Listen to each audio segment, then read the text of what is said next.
Con el auspicio de Servicio Militar, descubre tu potencial. Te sorprenderás. Presentamos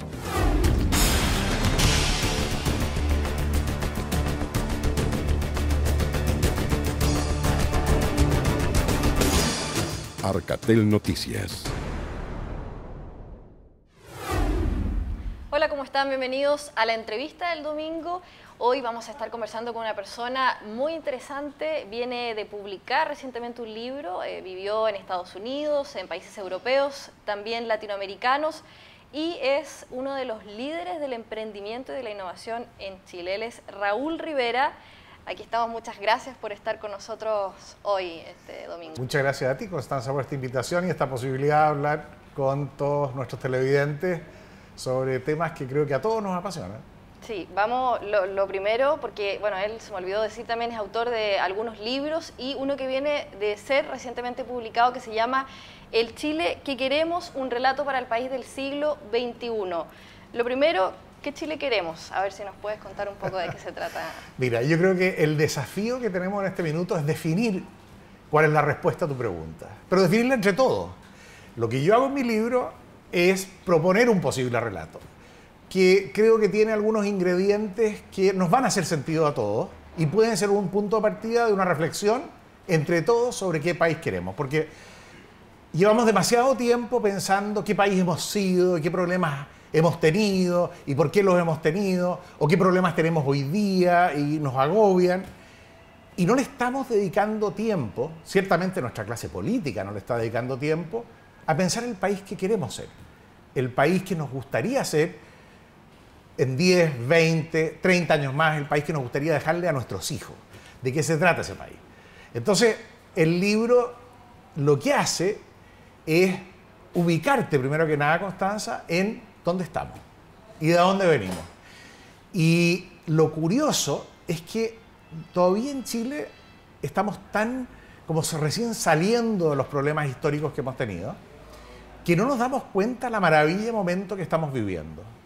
¿Cuál sería este momento? Mira, básicamente a punta de hacer las cosas bien durante 50 años prácticamente, Chile, que era un país completamente del montón en América Latina, hoy día se ha transformado en el país líder en casi todos los indicadores más importantes, no solo de América Latina, que por supuesto lo somos, desde hace algunos años ya, sino que, dado que América Latina está a la vanguardia, a la cabeza de todo el mundo emergente, todos los países que van hacia el desarrollo, somos el país que va adelante de 6.000 millones de personas. Somos un país que se ha posicionado como líder de todos los que vienen hacia el desarrollo y nos están mirando como un país referente, como un país que está haciendo bien las cosas y del cual pueden aprender. A ver, ahí cuando hablas que somos un país líder, ¿en qué ámbito estamos hablando? Justamente en lograr un cierto desarrollo, un crecimiento económico, ¿en qué ámbito? Mira, yo te diría que en primer lugar Chile tuvo la gran gracia de romper un mito que estaba muy instalado en los años 60, 70, que era que los países chicos en desarrollo no podían abrir sus fronteras al mundo y sus economías al mundo porque colapsaban, porque no eran capaces de competir. Y teníamos un mito de que éramos un país pobre. Y lo que se demostró es que lo único que éramos pobres era la imaginación. Porque apenas tú rompiste la idea de que no podíamos competir y abriste a Chile al mundo y nos pusimos a competir mano a mano con los mejores del mundo, por supuesto hubieron algunos que perdieron. Pero hubieron tantos que ganamos que como país dimos un salto y nos convertimos en un país próspero, rico, dinámico, etcétera, etcétera. Eso demostró de que había una nueva manera de desarrollarse si tú eres un país emergente. Y eso hizo que el resto de América Latina, particularmente Perú, Colombia y México, se animaran a seguir nuestro ejemplo. Y hoy día vienen como un camión siguiendo nuestro ejemplo y si no nos movemos rápido nos van a pasar. Entonces, a ver, para entender, tú en este libro planteamos que seguimos pegados quizás un poco en lo negativo, en lo que no funciona, y tenemos un ambiente que, por el contrario, es favorable para crear, innovar. Mira, totalmente de acuerdo. Lo que te dice el libro es que cada uno de los problemas que hoy día nos agobian son oportunidades tremendas de hacer cosas nuevas y potentes. Te doy un ejemplo, la educación. Estamos pensando que la educación es cara, no es igualitaria, que realmente no está sirviendo bien y la calidad no es buena, y estamos muy complicados. Y eso nos ha llevado a una discusión del lucro y de si debe ser gratis o no debe ser gratis, cuando la pregunta de fondo no es esa. La pregunta de fondo es, uno, ¿qué deberían aprender nuestros niños y los jóvenes?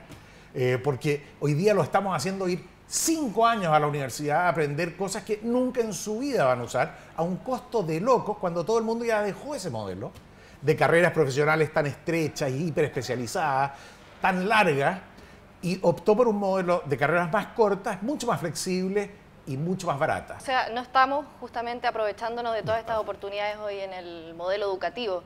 Sobre eso quiero conversar porque estuve viendo que tú postulas justamente que este modelo educativo está obsoleto, pero también, y si no me equivoco, el modelo económico. Absolutamente, bueno. Y ahí quiero preguntarte, porque generalmente uno cuando habla del emprendimiento, y también hay voces críticas con respecto a esto, dice, bueno, el emprendimiento netamente está ligado al desarrollo y al crecimiento económico. Entonces, quiero saber cuál es tu postura ahí. En la medida que todo el mundo emergente ha venido haciendo las cosas bien, en parte inspirados por nosotros, ha venido progresando un montón. Y si todo el mundo emergente imita el modelo de Estados Unidos y de Europa, el que usaron ellos para llegar a ser ricos, necesitamos 4 planetas Tierra para poder soportarlo. O sea, ese modelo no es escalable a nivel planetario. Como los países ricos llegaron a ser ricos porque son inteligentes, están cambiando. Y ellos están diciendo que tenemos que ir a modelos, a una economía mucho más sustentable, mucho más inclusiva, mucho más interesante y más próspera a largo plazo. Entonces, tenemos 2 opciones como país, que está a la vanguardia de todos los demás, por delante de todos los demás. Podemos imitar el modelo gringo y llegar donde ellos están en 20 años más, cuando ellos ya no estén ahí y ese modelo definitivamente no sea sustentable, o mirar dónde están ellos yendo y tomar el atajo y llegar con ellos a donde ellos están yendo en 20 años más, que es una economía sustentable, inclusiva, verde, basada en energías limpias, toda una cantidad de cosas nuevas. ¿Cómo lo hacemos? Esa es la gran pregunta. Básicamente lo que tenemos que hacer es mirar cada problema que tenemos como una oportunidad de hacer algo distinto. Entonces, en educación no solamente tenemos que aplicar tecnología en el aula, tenemos que pensar que tenemos la posibilidad, dado lo mal que estamos, a diferencia de los gringos que están más o menos bien, tenemos la posibilidad de crear una nueva manera de que los niños aprendan y llevársela al mundo.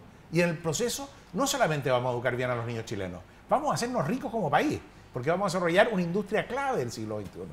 Lo mismo te pasa con energía. Sabemos los costos de energía de locos que hay en Chile y que van a ser aún más de locos, porque está creciendo tanto la minería que se está produciendo una demanda enorme y está subiendo los precios. Bueno, la mejor idea que encontramos para solucionar eso es inundar la Patagonia y llevar la energía durante miles de kilómetros hasta el norte.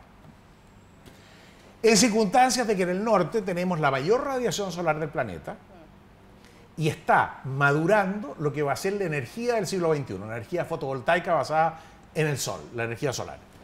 Esa energía hoy día en Chile, dado lo costosa que es la energía, es competitiva. Entonces, nosotros podríamos solucionar nuestro problema energético innovando y usando esta nueva forma de energía. Pero la invitación que yo hago en el libro es ir más allá, y eso contesta a tu pregunta. Bueno, que es desarrollar la industria fotovoltaica mundial en Chile, ser los dueños de las nuevas tecnologías y aprovechar eso para hacernos ricos. Y ese es el camino, esa es la diagonal, eso es lo que contesta tu pregunta. Camino ahí que todavía está pendiente. Le voy a dejar una pregunta, vamos a ir a una pausa y luego regresamos, pero justamente si existe ya esta conciencia y estamos avanzando y cuáles quizás son las carencias o los déficits para llegar a eso. Vamos a una pausa y volvemos con Raúl Rivera. Porque sabemos que vales. Sabemos el potencial que hay en ti. Ven a formar tus valores y tu destino. Que tu horizonte no tenga límites.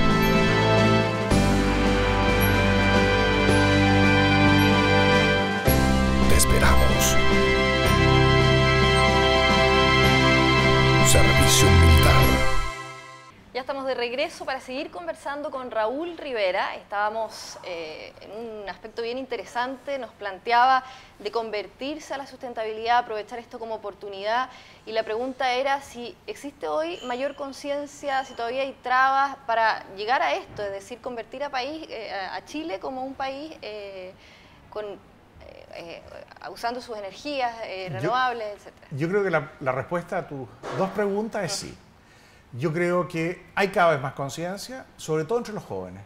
Yo creo que los jóvenes están viendo un Chile distinto, han crecido en un Chile distinto, un Chile mucho más dinámico, un Chile mucho más armónico, un Chile mucho más próspero, y un Chile donde han sido capaces de desarrollar sus propios proyectos de vida con una libertad que no se conocía antes. Y esa generación, que es tu generación, creo que se está empezando a jugar por empresas sustentables, por comprar productos que no dañan el medio ambiente, por castigar a los que usan malas prácticas laborales o lo que sea, y por lo tanto están apostando a por un país muy parecido al país que yo planteo que es el Chile que queremos. ¿Ok? Ahora, hacer realidad esa visión o darle curso a esas ganas es algo que nos está costando mucho. ¿Por qué? ¿Qué es lo que cuesta? Mira, por un lado está la política. En política, la verdad es que no se produjo la renovación en los años 90, es decir, en los últimos 50 años se produjo una renovación enorme en el mundo empresarial. Esa misma renovación no se produjo en la política. Tenemos los mismos partidos, con los mismos viejos, con las mismas latas y con los mismos llamados a odiarnos unos a los otros y dividirnos unos de otros en función de consignas que no tienen nada que ver con lo que estamos hablando. Pero vemos que han habido ciertos cambios, surgen partidos, candidatos independientes, bueno, algunos nuevos partidos. Efectivamente. Yo creo que estamos en un momento de transición. Y yo creo que la elección presidencial pasada fue bien entretenida hasta que se puso aburridísima. Porque justamente empezaron a surgir gente que no era la gente típica, con ideas que no eran las ideas típicas y que rápidamente fueron combatidas. Entonces, yo creo que tenemos un desafío de renovación política que es una tarea que no la van a hacer los mayores. Los jóvenes siguen esperando que alguien haga la pega. La verdad es que la tienen que hacer ustedes. O sea, estamos todavía en este periodo de transición, Sí. Tenemos para largo No. poder convertirnos, aprovechar estas oportunidades justamente. Yo creo que los próximos 4 años van a ser años muy entretenidos. Creo que la presidencia que está iniciándose en marzo es la última de las viejas presidencias.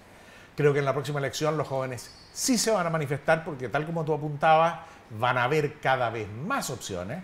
Se van a ir perfilando muchos nuevos liderazgos, espero que muchos de ellos sean jóvenes, y el desafío va a ser apoyarlos para que salga algo nuevo que esté alineado con esta visión de país que creo que todos estamos empezando a compartir, que es una visión de un país justo, libre, sustentable y feliz. Porque yo creo que todos entendemos de que un PIB per cápita de $20.000 no es la solución que estamos buscando.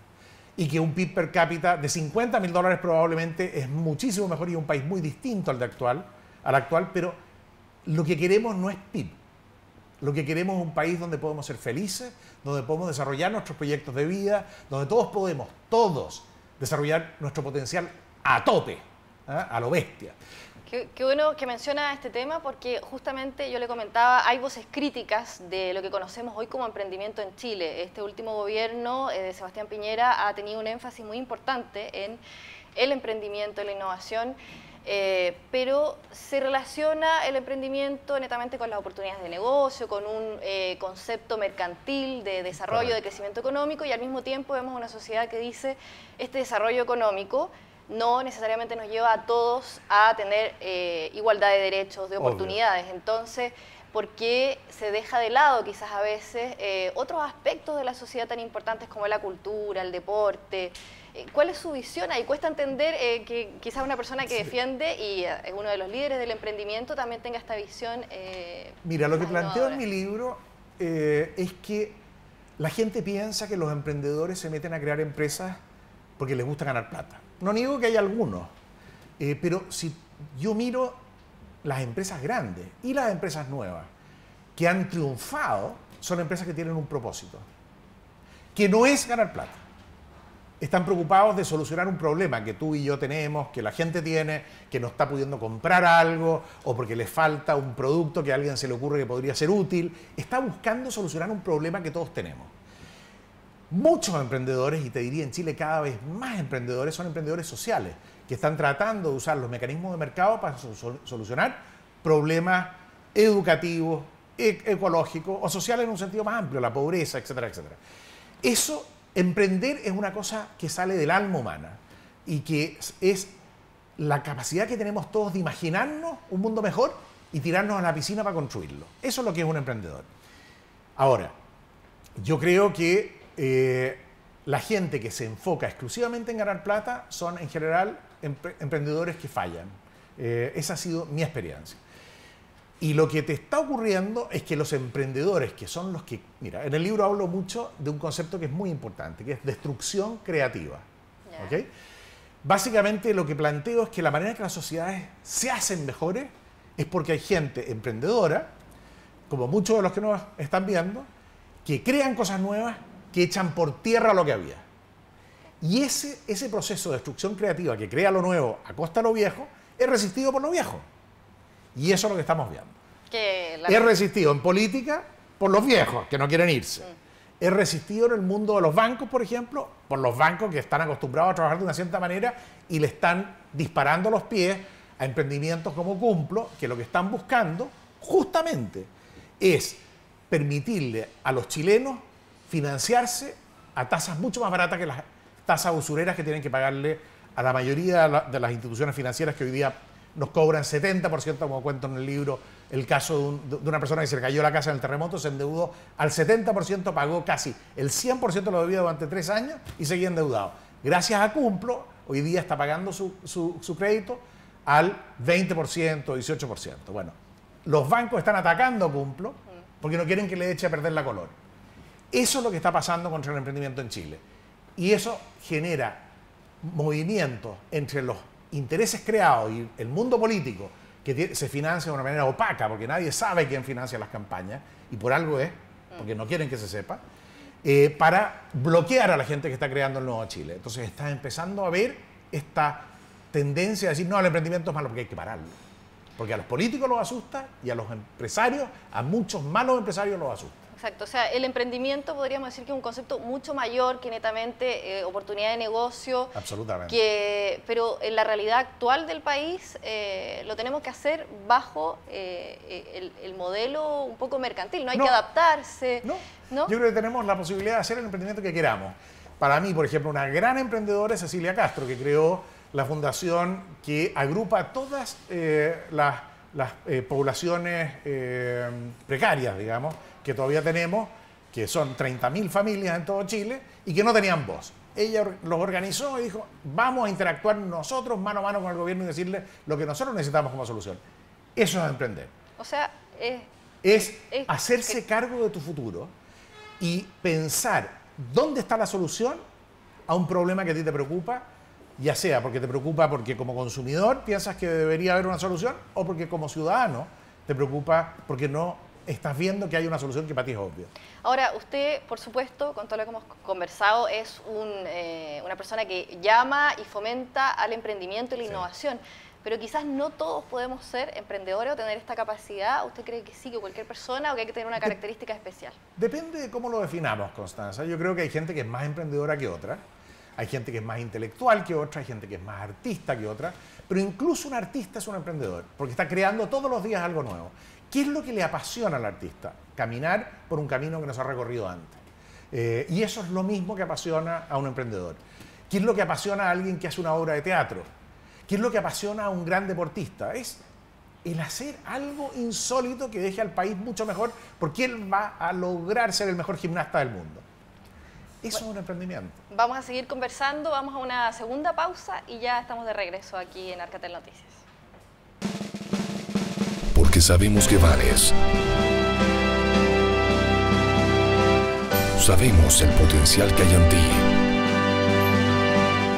Ven a formar tus valores y tu destino.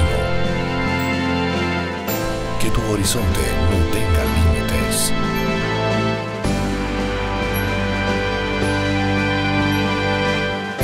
Te esperamos. servicio militar.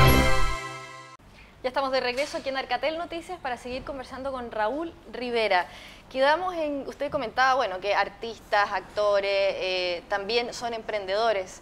Y esto es algo que menciona usted en el libro. ¿Ha tenido reacciones con este texto? Sí, yo te diría que lo primero es que el libro desconcierta mucho, porque la gente piensa, ¿será de derecha o será de izquierda? Porque la gente, todos estamos acostumbrados a querer meter a la gente en una caja, digamos. Y el libro es totalmente disruptivo. Una de las cosas que más le llamó la atención a la gente, por ejemplo, es una aseveración que yo hago, que el Chile que hoy día somos, que es el que surgió a partir de la destrucción del Chile que éramos a mediados del siglo pasado, el Chile de los privilegios, es el resultado de tres gobiernos que se transformaron en socios involuntarios. Uno, el gobierno de Frei Papá, que hizo la reforma agraria y echó por tierra a la clase que históricamente había manejado Chile por su poder económico en el campo. Lo que hizo Allende fue continuar ese proceso de destrucción de este Chile privilegiado, cargándose a toda la clase industrial que había surgido al alero del proteccionismo. Esta gente que decía, no, yo no puedo competir, necesito aranceles para poder ganar plata. Claro, el gobierno le daba plata, pero eran poco competitivos. Y él se rebeló contra eso y hizo cosas que no funcionaron, pero fue tan efectivo desde el punto de vista de echar por tierra a esas empresas que se acabó tanto el mundo antiguo agrario como los grandes poderes industriales. Y cuando Pinochet se toma el poder, en vez de devolverle las cosas a los viejos, sigue avanzando. Y dice, ¿qué más queda? Y abre la economía al mundo de una manera que jamás hubiera sido posible si Frei y Allende no hubieran hecho su pega antes. Porque lo hubieran bloqueado. Y de esa apertura de Chile y la creación de reglas del juego más inclusivas, etcétera, etcétera, surge el Chile que hoy día conocemos. Así es que eso a la gente le dice, pero ¿cómo me estáis hablando de que Frei, Allende y Pinochet son tres socios? No, son, y de hecho venimos hace 200 años avanzando hacia la modernidad de una manera bastante sostenida. O sea, aquí con esa postura usted dice como un poco hacer la paz con nuestra historia y no seguir como en este grupo de, ¿no? La derecha hizo esto, la izquierda esto. Totalmente, y de hecho, por ejemplo, bueno, yo creo que el gobierno pasado hizo un uso muy fuerte político de todo el tema de emprendimiento y eso tiende a asociarlo a la derecha. Pero lo que queda clarísimo en el libro, y en el libro digo, los emprendedores son los revolucionarios del siglo XXI, porque lo que hacen es agarrar al status quo, a toda la gente que controla las cosas hoy día, y desafiarlos. Les pega todos los días en las canillas, hasta que los reemplazan. Y cuando los reemplazan vuelven a ser los privilegiados de turno. Pero es un proceso dinámico que en la medida que lo facilitemos va creando un país nuevo y mucho mejor. Ahora, entonces el libro rompe totalmente toda esta cosa que nos tiene dividido y confundido. Justamente cuesta, y ya lo conversábamos un poco a raíz de lo que usted dice, cuesta entender que el emprendimiento quizás sea un concepto mucho mayor, y ahí quiero saber, algunos dicen, premiamos el esfuerzo, como por ejemplo lo que era la candidatura de Evelyn Matei, el emprendimiento y el esfuerzo, versus una sociedad que sea garante de derechos, que es lo que se pelea hoy en muchos aspectos. Falsa dicotomía, porque yo creo que es imposible que Chile se transforme en el Chile que queremos sin que el Estado establezca reglas del juego claras y justas. O sea, ¿usted cree en un Estado garante y también...? Absolutamente. O sea, creo en un Estado que tiene que establecer reglas del juego, regulaciones que están hechas para el beneficio de todos y no para el beneficio de algunos. Y creo que una vez que esas reglas del juego están fijadas, es responsabilidad de todos nosotros, y no solo del Estado, el crear el país que vamos a hacer. Y esa es la invitación del libro, es hacernos cargo de nuestro futuro. Y eso en el caso de las regiones es particularmente cierto, porque toda la gente que nos está viendo en regiones tiene esta sensación de querer más autonomía, más capacidad de manejar su propio destino. La pregunta que tienen que contestar antes de que eso pase, es lo que yo digo en el libro, es ¿qué van a hacer con ese poder? Porque el poder se gana, el poder no se pasa gentilmente. Y si la gente en regiones quiere hacerse cargo de su futuro, tiene que inventar un proyecto de futuro que convoque a toda la gente y que en torno a ese proyecto hay una exigencia de decir yo necesito el poder, la plata y la libertad para poder llevar adelante mi proyecto regional de futuro. ¿Pero qué significa esto? Con el modelo institucional, ¿cómo funciona hoy el poder? Que un modelo que es centralista principalmente. ¿Qué plantea usted que partamos trabajando desde las bases, justamente las asambleas? ¿Cómo? Mira, yo creo que la gente tiene que empezar a pensar en las regiones, la gente que está pensando, la gente que está haciendo cosas interesantes. Creo que la gente realmente espectacular que hay en regiones tiene que empezar a juntarse y pensar cómo sería la región que ellos quieren. Y a lo mejor no son las regiones actuales, porque son regiones muy rechicas. ¿Quién quiere regiones, 15 regiones todas chiquititas? Yo propondría regiones más grandes, que piensen sueños más grandes, que armen consensos más grandes y que se tomen en grande, primero el poder en la región y luego el país. Para terminar, quizás por zona, por región, cosas que pudiésemos destacar o crear o aprovechar justamente como oportunidades. Mira, yo creo que en el caso del norte está clarísimo. O sea, obviamente está la minería, pero lo interesante de la minería no es lo que tenemos en la tierra, es lo que podemos hacer para desarrollar una industria de proveedores de clase mundial y de servicios de minería de clase mundial, cosa que está empezando a pasar, lo tenemos que hacer al oeste, eso es lo obvio. Lo otro obvio que no estamos haciendo, recién está empezando, es transformar el norte en un polo mundial, no solamente de generación de energía solar, sino que de desarrollo de la tecnología fotovoltaica que va a ser la energía del siglo XXI. El norte chileno está en condiciones de liderar lo que va a ser la industria energética mundial en el siglo XXI, porque hoy día se puede desarrollar esa tecnología en Chile, ya está, sin subsidios, cosa que en Estados Unidos y en Europa todavía es muy complicado. ¿Podríamos cambiar este modelo extractivista de recursos naturales, como por ejemplo? ¿Sí? Tenemos que cambiarlo. O sea, está bien que nosotros aprovechemos los recursos que tenemos, ojalá de la manera más sustentable posible, porque no se saca nada con creernos ricos y es pan para hoy y hambre para mañana. Tenemos que hacerlo de manera sustentable y eso es especialmente cierto en todo lo que es la región más central de Chile, donde tienes el campo, tienes todos los recursos marinos, etcétera, etcétera. Ahí el gran reto es meter biotecnología, que es la nueva revolución que viene ahora después de la informática y que va a cambiar todo lo que se produce en el campo, todo lo que se saca en el mar, porque es tocar la vida. Toda la industria forestal nuestra va a cambiar dramáticamente. ¿Por qué en vez de depender de que los gringos inventen las soluciones que nosotros necesitamos, no las creamos nosotros? Tenemos gente espectacular en Chile, yo los conozco, el día que quieran se los presento. Gente espectacular. Y en el sur, piensa tú, todo lo que es la Patagonia es una reserva mundial de ecodiversidad, de maravillas turísticas, lo mismo que el norte, lo mismo que el centro. Hay oportunidades de crear grandes polos de investigación más allá del salmón, no solamente desarrollar la industria del salmón, crear todas las tecnologías biotecnológicas que van a hacer que esa industria funcione mejor. Hay miles y miles de oportunidades, partiendo en todos los casos, incluido en tu región, la educación del siglo XXI basada en el aprendizaje de los niños apoyados en tecnología. Cambiando sin duda un modelo que ya es tirando a la basura, caduco. Un modelo que si alguna vez sirvió, ya definitivamente lo sirve porque está hecho para una era industrial en que la gente tenía que hacer lo mismo ordenadamente todos los años de su vida, que no es lo que estamos viendo que el siglo XXI nos está ofreciendo como desafío. Muchas gracias, Raúl Rivera. Entonces, ya saben, El Chile que queremos, un libro que ya está disponible y también rápidamente otro libro que va a ser puesto por internet probablemente, ¿cómo se llama? Se llama Nuestra Hora, los latinoamericanos en el siglo XXI, que es un llamado, como este es un llamado a los chilenos a creer en nosotros y hacernos cargo de nuestro futuro. Nuestra Hora nos muestra que los chilenos somos latinoamericanos y que ser latinoamericano es fantástico y es una invitación a hacernos cargo nosotros desde Chile, junto con todos los demás latinoamericanos de América Latina.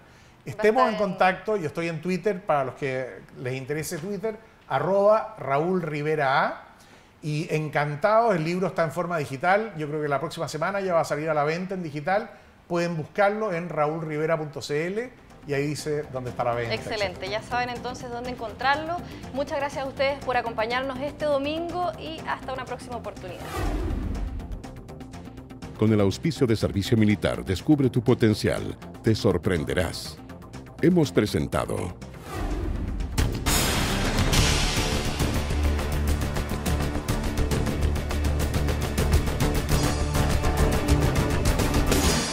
Arcatel Noticias.